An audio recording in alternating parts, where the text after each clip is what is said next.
Hello everybody, welcome to KPIS Delhi's C.A.R.E initiative, Current Affairs through Reverse Engineering. Today we'll be covering these articles, alright? First article, India's bioeconomy recorded 12 times increase in the last 10 years. 12 times increase in the last 10 years, and this was given in PIB, alright? So this is an authentic fact. Now, in prelims perspective, this fact is important and this term is also important, bioeconomy. And two, this term is also important, bioeconomy. What is bioeconomy? It is an economy where the basic building blocks for materials, chemicals and energy are derived from renewable biological resources. Alright? Now, what are some government policies and initiatives related to bioeconomy in India? There is National Policy on Biofuels of 2018, the DNA Technology Regulation Bill of 2019. Okay, then there are biotechnology parks and incubators. Alright, and the launch of Advika. This is also very important for your prelims. What is Advika? It is a new superior drought tolerant and climate smart chickpea variety. Okay, it is drought tolerant. Okay, that means it is climate smart. Alright, and India produces around 74% of the global chickpea. Okay, now that we are reading about Advika, let us read it holistically. Okay, it is what? It is a drought tolerant, climate smart chickpea variety. Alright, and coming to the production of chickpea in India, India produces 74% of the global chickpea, and chickpea is mostly sown as a rain-fed crop. Rain-fed crop. Alright, and it is a winter season crop. Winter season crop. Alright, is MSP declared for chickpea? Yes, it is. So these are some basics. Alright, now we'll get into the MCQ. Consider the following statements with regard to chickpea gram. India is the largest producer of chickpea in the world? Yes, because it is 74%, no? And any production, if it is above 50%, of the world's production, it will be top one. So here it is 74, so this is correct. It is a summer season crop? No, it is a winter crop. Alright, so this is also gone. It is mostly sown as rain-fed crop? Yes, this is correct. Minimum support price is declared by government on chickpea? Yes, these are all basic things, no, we have just seen. Alright, Advika is a new superior drought-tolerant climate-smart chickpea variety notified by the government of India. This is also true. Only one statement is wrong. That is second statement. So, 4 statements are correct. C is the answer. Alright. Now, with reference to pulse production in India, consider the following sentences. Okay. Black gram can be cultivated as both Kharif and Rabi crop. This is true because pulses are grown in all 3 seasons, that is Rabi, Kharif and Zaid. Alright, so 1 is correct. When 1 is correct, B is gone, C is gone. So if you know any one statement, 2 or 3 perfectly, you will answer this question. You don't need to read third statement. Alright, now. Green gram alone accounts for nearly half of the pulse production. No, green gram only accounts for 40% of the pulse production. Alright, next it is followed by arhar. Then it is moong. Alright, so second statement is wrong, which means D is gone. You don't need to read third statement. 1 is the answer. Alright, next article. Understanding rat hole mining. Now, what is the context? What is the context of this article? See, rat hole mining was employed to rescue 41 workers who were trapped in the partially collapsed C.A.R.E tunnel in Uttarakhand. Okay, so that incident happened, no? So this was adopted. This method was adopted to rescue them. As a last resort, this rat hole mining technique was adopted to save them. Alright, okay. Now what is rat hole mining? It is a method of extracting coal. It is a method of extracting coal, and it was very rampant in Meghalaya. Okay, and it was notorious for taking lives of so many workers. Okay, and that's the reason why National Green Tribunal banned it in the year 2014. Alright, you should also know one more thing, that this Coal Mines Nationalization Act of 1973, which means the coal mines were nationalized during 1972-73 period. Alright, so this act does not apply to Meghalaya. Alright, why? Because Meghalaya comes under 6th schedule state, no? 6th schedule state. So, Meghalaya's unique status as a 6th schedule state limits the government control, and therefore this Coal Mines Nationalization Act of 1973 does not apply. Alright? And in 2022, Supreme Court has given a judgment. What is it about? It is about mines and the control. Okay, what did it say? It said that if any land fell within the expression of mine under section 2H of the Coal Mines Nationalization Act of 1973, it would stand transferred to and vest in the central government under section 3.1. Okay, irrespective of who owns the land. Alright, so these are some basics. Now we'll get into the MCQ. Consider the following statements. Coal mines in India were nationalized during the tenure of Indira Gandhi Prime Ministership. Yes, this is correct because Coal Mines Nationalization Act was in place in the year 1973. So this is correct.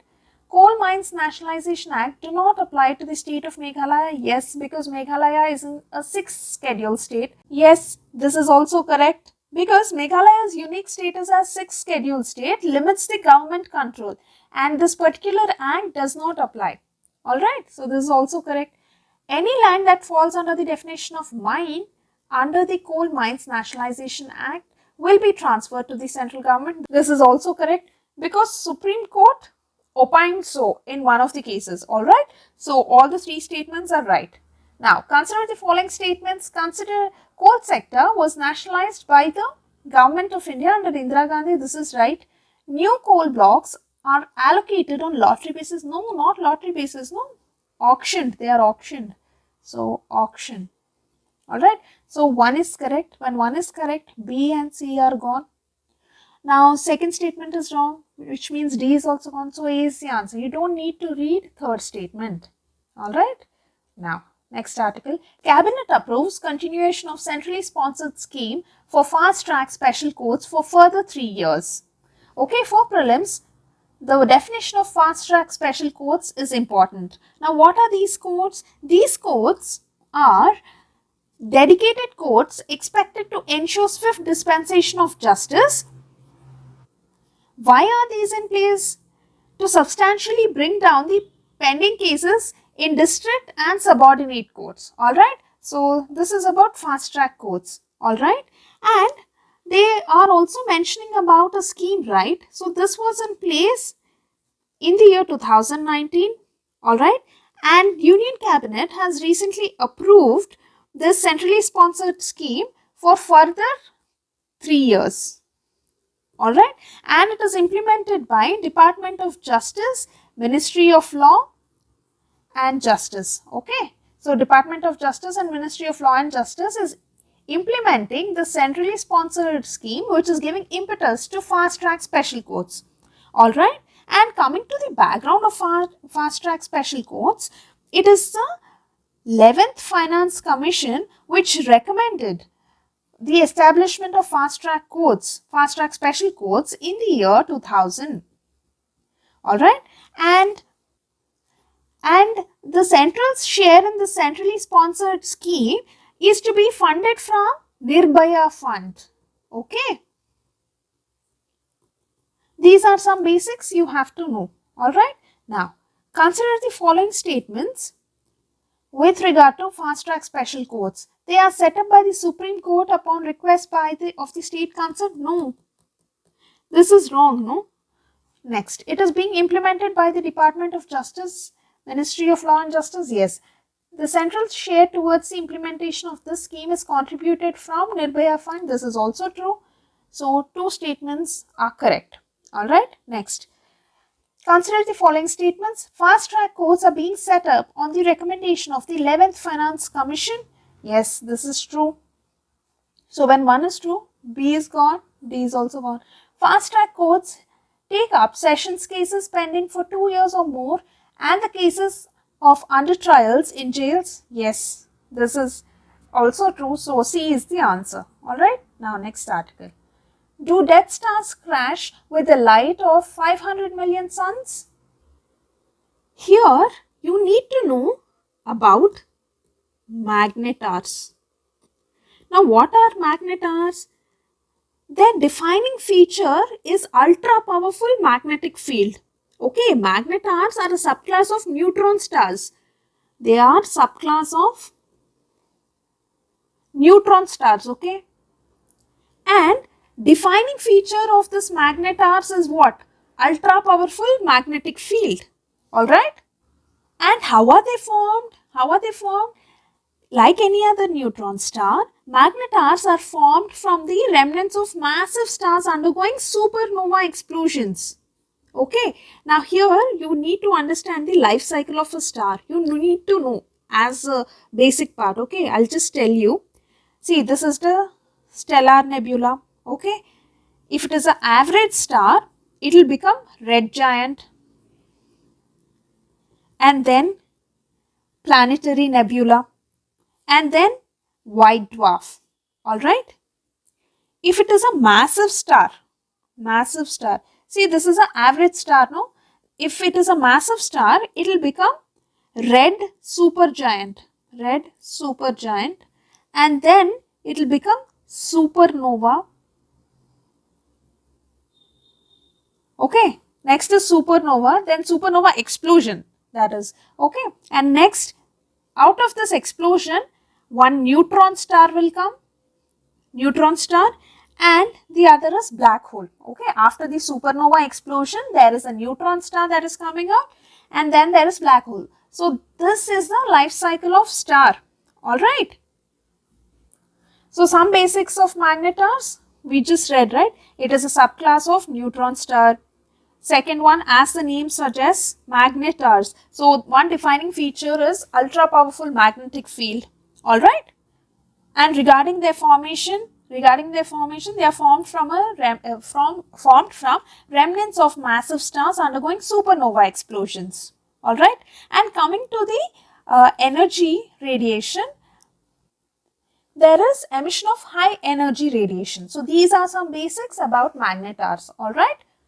Now, we'll get into the MCQ. Consider the following statements with regard to magnetars. They are formed from the remnants of massive stars undergoing supernova explosions. This is correct. We've just seen. They have extremely weak magnetic... No, because as the name suggests, magnetars. So, one defining feature is ultra powerful magnetic field. Alright, so this is gone. They have lower energy output compared to typical neutron stars. This is also wrong. Okay, because they emit high energy radiation, right? So, these two are gone. So, only one statement is right. Alright. Consider the following pairs. Cepheids, giant clouds of dust and gas in space. Nebulae, stars which brighten and dim periodically. No, actually Cepheids are stars which brighten and dim periodically, and nebulae are giant clouds of dust and gas in space. Alright. So, these two are wrong. 1 and 2 are wrong. Pulsars, neutron stars that are formed when massive star runs out of fuel and collapse. So, pulsars are rotating neutron stars that emit beams of electromagnetic radiation which are observed as pulses when these beams cross Earth's line of sight. Alright. So, only one statement is right. Cabinet approves Central Sector Scheme for providing drones to the women self-help groups. Okay, now we have to know some facts and figures about this for prelims. Okay, the scheme aims to provide 15,000 selected women SHGs during the period of 2023-24 to 2025-2026 with drones. Okay, so this is one fact. And the second fact is total outlay for this particular scheme is rupees 1261 for these years. Alright, and 80% of the cost of drone and the accessories to a maximum of rupees 8 lakh will be provided to women SHGs for the purchase of these drones by center. Okay, what will these SHGs do with those drones? They will provide these drones to the farmers on rent basis, alright, for agriculture purposes. Alright, now we'll get into the MCQ. Consider the following statements with regard to central sector scheme to provide drones to women self-help groups. It aims to provide drones to 15,000 selected women SHGs during the period of 2023-24 to 2025-26 for providing rental services to farmers for agriculture purpose. This is right. That is the very aim of this program, right? Now, central financial assistance of 80% of the cost of the drone and accessories up to maximum of 8 lakh will be provided to the women SHGs for purchase of drones under the scheme. Both are correct. So, C is the answer. Alright. Now, consider the following statements. The SHG program was originally initiated by the State Bank of India by providing microcredit to financially deprived. It is not State Bank of India. It is NABARD. Okay, what is NABARD? The National Bank for Agriculture and Rural Development. Okay, it played a significant role in promotion of these SHG movement. Alright, now this is wrong. In an SHG, all members of a group take responsibility for a loan that an individual member takes. This is true. The regional rural banks and scheduled commercial banks support SHGs. This is also correct because you would have heard about this, no? SHG bank linkage model. Okay, this model involves what? Direct financing of SHGs by banks. Alright, including commercial banks and then RRBs and cooperative banks. So, this is also correct. So, two statements are right. Fine. Next article. Indian-Australian Armed Forces conduct joint military exercise Austrahen 2023 in Australia. This is a snippet from All India Radio. Okay. It is being conducted in Western Australia's Perth. Alright, we'll get into the MCQ. Consider the following statements with regard to Austrahen. It is a joint military exercise between India and Australia. True. Austrahen 2023 was conducted in Australia. This is also true. Alright, so both both 1 and 2 are correct. Alright. Now, nomadic elephant is a joint military exercise between India and Mongolia. Okay, with China it is hand in hand, with Mongolia it is nomadic elephant, with Vietnam it is winbacks. Alright, so yeah. Next, Cabinet approves terms of reference for 16th Finance Commission. Now, what are these terms of reference for a Finance Commission? Terms of reference means guidelines by central government to the Finance Commission on the basis of which the Finance Commission has to frame the report. Alright. So, Cabinet approved those terms of reference. Alright. Now, you should know some basics about Finance Commission. Okay. Article 280 of the Indian Constitution deals with the Finance Commission. Alright. And it also says that the Finance Commission has to recommend about distribution of tax proceeds between union and states.